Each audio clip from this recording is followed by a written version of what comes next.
ख्वाजा साहब, लगता ही है कि कोई गवर्नमेंट दूसरों से नहीं सीखती।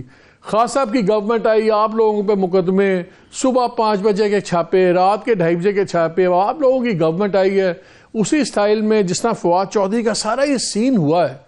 अगर कोई दो राय भी थी कि फवाद चौधरी को शायद खानदानों वाली बात नहीं करनी चाहिए थी, द वे ये these arrest have been done, आप लोग तो उल्टा ही अब आप लोग कटहरे में आ गए पब्लिक ओपिनियन के। बहुत शुक्रिया। बिस्मिल्लाहिर्रहमानिर्रहीम। मालिक साहब, आपने कुछ बातें की हैं, मैं ज़रा थोड़ा सा आपकी मेमोरी जो है ना वो रिफ्रेश करना चाहता हूँ। 124 से मेरे पे भी लगी हुई है और मेरे वालिद के भी लगी हुई है, तो इसलिए कोई पाकिस्तान में ये परेशानी वाली बात नहीं जितनी परेशानी का आप इज़हार कर रहे हैं।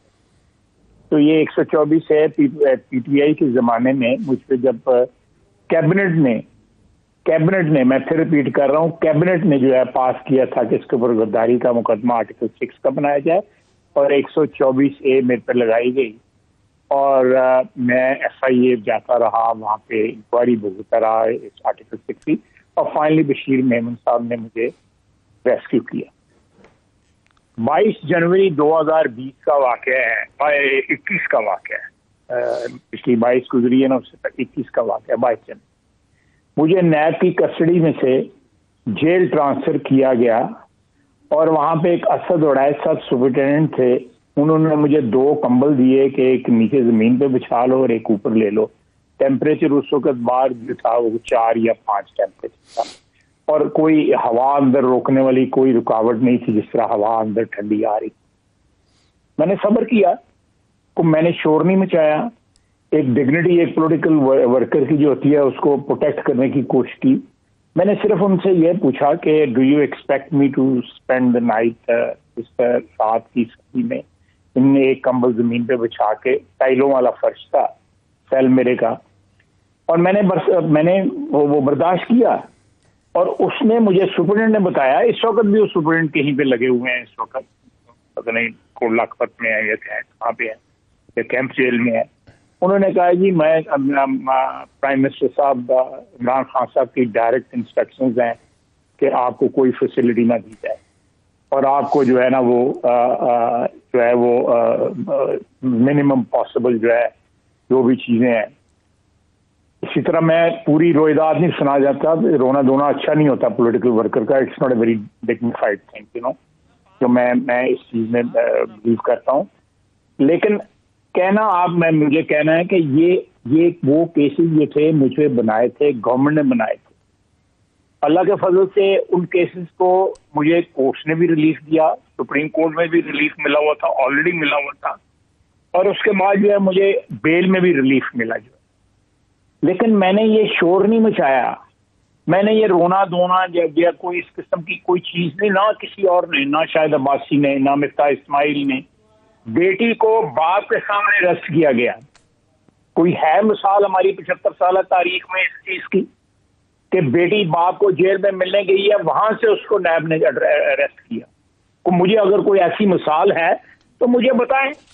आप वो भी बेटी भी तो पॉलिटिकल लीडर थी ना। नहीं आप, लेकिन जब आप ऐसा तासुर देते हैं, लगता है जैसे कोई घर में कोई स्टूडेंट हो या ऐसी बच्ची हो जो पॉलिटिक्स से ताल्लुक कोई ना हो, जब वो सियासत में होंगी, लीडर होंगी, तो फिर उनको भी तो ट्रीट उसी तरह होगा। नहीं देखिए, चले मैं इधर आता हूँ। मेरा बेटा जो है वो आजकल आई एम नॉट कंडोनिंग इट, लेकिन मैं सिर्फ उस जुमले से वो जुमला कंडोन भी कर लें। चलो मैं कंडोन कर दिया, आपकी बात मान ली कि कंडोन कर दिया कि मुझे मान ली बात, छोड़ें इस बात को। मेरा बेटा आज भी तरीके भुगता है, मेरी बीवी आज भी जो है पूरी दिन जाके अदालत में बैठती है। तो अब क्या टिट फॉर टैट हो रहा है? अब क्या टिट फॉर टैट नहीं, वो टिट फॉर टैट नहीं है, लेकिन ये मातम जो है जो आपने बर्पा किया हुआ है, मैं कहता हूँ कि उस वक्त भी बर्पा करते, किसने बर्पा किया हमारे लिए उस वक्त जो है? किस साइड पे लोग खड़े थे उस वक्त? अदारे भी किस साइड पे खड़े थे? अदलिया किस साइड पे खड़ी थी? FIA किस साइड पे खड़ी थी? नैब किस साइड पे खड़ी थी? मीडिया किस साइड पे खड़ा था? कोई था हमारी आवाज उठाने वाला उस वक्त? आज जो है ईसीपी ने आईनी अदारा है, उसने केस रजिस्टर किया है और भाई जो है पुकार मच गई है। क्या पुकार में आम आदमी को इससे क्या ताल्लुक है? जो जुबान वो इस्तेमाल करते हैं, जो धमकियां देते हैं, जान से मारने की धमकियां देते हैं। बात ये हो रही है, मेरी बात सुन लेना। सवाल ये है, सवाल नहीं, सवाल सिर्फ ये है, बिल्कुल आप ट्रायल करें, आप मुकदमा दर्ज करें, लेकिन बड़ा सिंपल चीज था, मुकदमा दर्ज हो जाता, सुबह दर्ज हो जाए या सुबह गिरफ्तारी हो। ये जो 4 बजे घरों से उठाना जो आप कहते हैं कि उनकी गवर्नमेंट करती थी, तो वो भी गलत करती थी। अगर आप लोग भी फिर वही करेंगे, उन्होंने भी, मुझे याद है, देखें हमने तो केस ही नहीं, हम तो मुद्दई नहीं है इसमें, मुद्दई तो ईसीपी है। ईसीपी का सरबराह जो है उन्होंने लगाया हुआ है। मेरे हाथ में परवेज खटक ने राजा साहब के नाम की चिट्ठी दी थी, बुलाए राजा परवेज खटक साहब को और मुझे बिठाए उनके साथ। किसने नाम दिया था राजा साहब का? इन्होंने दिया था।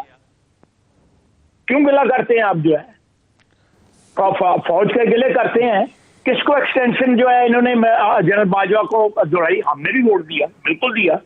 एक्सटेंशन के बाद उम्र गैर मुअय्यना जो एक्सटेंशन देने पे तैयार हो गए, सिर्फ इक़्तिदार जो है वो उसको बचाने के लिए।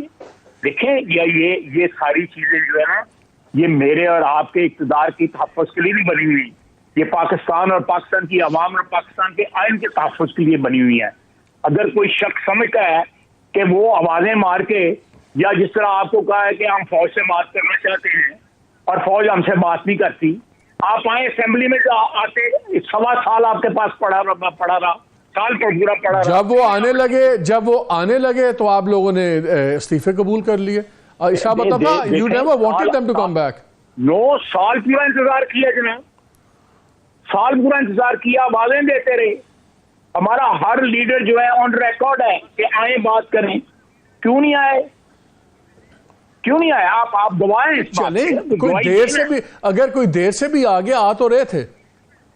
देखें आप देखें ये कोई ये तो नहीं है कि सारी तरफ हमारे जब आवाज क्या कहते हैं सरा साबित हुई, जब वो एक सहरा में। लेकिन ये बताएं होगा क्या? मुझे अब एक बात बताइए, आप गवर्नमेंट हैं, अगर आप पॉलिटिकल टेम्परेचर बढ़ाते हैं तो उसका तो आप ही को नुकसान है, अपोजिशन को तो कोई नुकसान नहीं है।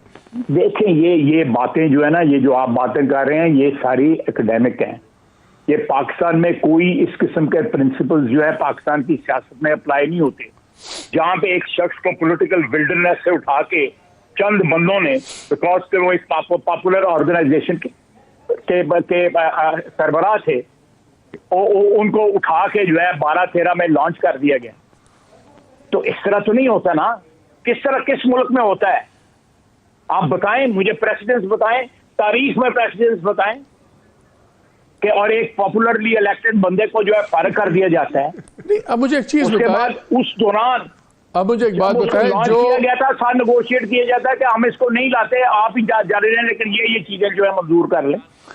सर वो फिर बेखाई साहब वो बहस दूसरी चली जाएगी, फिर बहस इस पर भी चली जाएगी। मेरी बात सुन ले जाए। मेरा सवाल में, अगर आप वो, आपकी बातों में बहुत वजन है जो कुछ बातें आप कर रहे हैं, but at the same time फिर बात उधर भी चली जाएगी कि वो जो बाहर आपके लीडर बैठे हुए हैं, हमें बताया जाता है बीमारी से बैठे हुए, फिर आप ही के इंटीरियर मिनिस्टर और बाकी लोग आके कहते हैं कि जी जिस दिन इलेक्शन अनाउंस हो गया वो उसी दिन आ जाएंगे और आके मुहिम लीड करेंगे।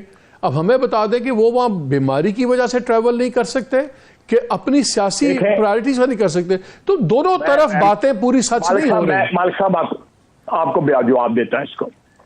देखें, सियासी वर्कर जो है, चाहे वो मियां नवाज शरीफ हो, चाहे मैं हूं, या कोई और हमारा वर्कर हो, या किसी और पार्टी का, उसका ओढ़ना बचाना सियासत होती है। बस शदीद बीमारी में भी, बल्कि हमारा एक, अल्लाह उसको जन्नत नसीब करे, फैसलाबाद से हमारा एक एमएनए था, वो आखिरी दमों में था, कैंसर का पेशेंट था, मियां नवाज शरीफ को वोट देने असेंबली में आ, रजब अली उसका नाम था। अब उनकी बेगम जो है, उनका भाई हमारे मेंबर। तो ये जो है बीमारी की हालत में भी लोग आते हैं। स्टेक्स होती हैं, नेशनल स्टेक्स होती हैं, अपनी पॉलिटिकल स्टेक्स होती हैं। इसलिए ये जो है, ये जो आप जो बात कर रहे हैं, ये बात जो है ये दिखती नहीं है। अब जो नवाज शरीफ जेन्युइनली बीमार है, इसमें कोई शक नहीं, अल्लाह उसको शिफा अता फरमाए। लेकिन जो स्टेक्स जो है he has to weigh those stakes. Khalid साहब, अब बातें जा क्या नहीं, मुझे एक बात बताएं, आपका माशी crisis deepening, it is deepening by the day, बड़ा सीरियस क्राइसिस है। पॉलिटिकल जो टेम्परेचर बहुत ज़्यादा बढ़ गया, बहुत लोगों को अब खौफ ही आ रहा है कि हम उस तरफ जा रहे हैं। जैसे आज जिहाद का वर्ड भी इस्तेमाल किया खान साहब ने, उन्होंने जिहाद को तो खैर जुल्म के साथ जोड़ा, लेकिन सबको नज़र आ रहा है कि शायद अब हम बहुत ज़्यादा तशद्दुद और क्लैश वाली फ़िज़ा बन रही है, और ये ना हो कि इस तमाम हालात में इतना ज़्यादा केओस हो जाए कि जमहूरी निज़ाम ही एक नई शक्ल इख्तियार कर ले। क्या आपको खतरा नज़र आ रहा है? मैं आपके साथ इत्तफाक करता हूँ। इमरान खान की शख्सियत इस किस्म की है कि ना खेडन दे ना खेडन दवांदे, वो जो है पिच पे लेट गया हुआ है, नहीं बॉलिंग करने देता, नहीं बैटिंग करने दे रहा। डिफिकल्ट हालात हैं, बहुत डिफिकल्ट हालात हैं। तो who is to be blamed?